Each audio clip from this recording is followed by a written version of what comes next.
We grow up in environments with unconscious parents, usually, who are unconsciously in relationship dynamics to try to get their needs met. And unfortunately, when we are raised in an unconscious environment with dysregulated family systems, we are given the message when we express ourselves, our authentic truth, our angry parts, our sad parts, parts of us that want attention.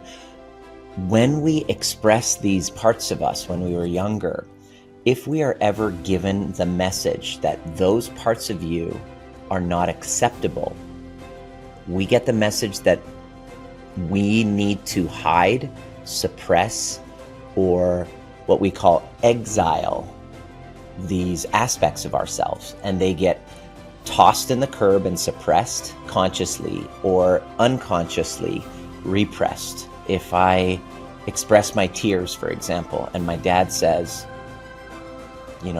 stop crying or I'll give you something to cry about, the message that I get is that this vulnerable part of me that really wants to express sadness and vulnerability is not acceptable.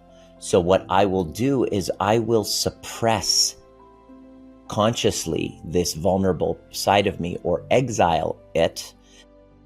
Unconsciously, I might even just kind of say, oh, I don't even have that part. I'll just shut down that aspect of me because that makes me unlovable. Because kind of like if we can look from a spiritual dimension, the universe is more like a mirror.